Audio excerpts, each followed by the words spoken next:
The Running Man is a 2025 sci-fi action film based on the Stephen King novel of the same name. This time, we're getting an adaptation directed by Edgar Wright, starring Glenn Powell as our Running Man, as well as Coleman Domingo, Josh Brolin, Michael Cera, and Lee Pace. Now, I was really excited for this film. I thought the trailers looked like a lot of fun, and, it's been a pretty good year for Stephen King adaptations. Been a very busy year for Stephen King adaptations. It seems they're going through his entire catalog for the 2025 release schedule, but here we are. Now, I don't think this is the strongest Stephen King adaptation of the year, but it's certainly far and away from one of the worst Stephen King adaptations. I had a pretty good time overall with The Running Man.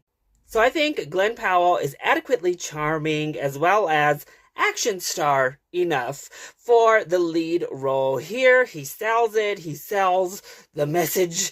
He sells the action. He sells the sexiness. Though I will say, I actually was quite let down by that towel scene. Yeah, it's very short, and pretty much what you see in that little behind-the-scenes footage is all the booty you see in the film itself. Come on, Edgar, really?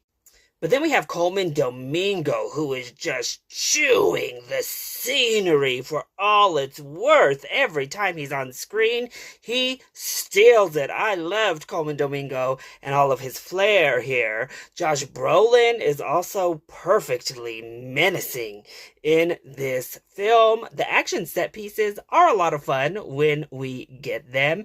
And of course, the political messaging, while pretty heavy-handed, actually isn't quite biting enough for my sensibilities. Unlike something like The Long Walk, which very clearly let its messaging do the talking, The Running Man, it very clearly is telling you it has a message and is kind of shoving it all in your face, but it doesn't present it in a fashion that is all that convincing. Also, it's too long. It's way too long. We really drag the middle of this film out. There are sequences where we go a long time without action, and this is a movie about, running from civilian killers all around you. And then we kind of limp to the ending. The end is just confused. It's not boring, but it's not all that satisfying either. I don't know. But overall, if you're looking for a fun popcorn action flick, I think The Running Man was a pretty good time.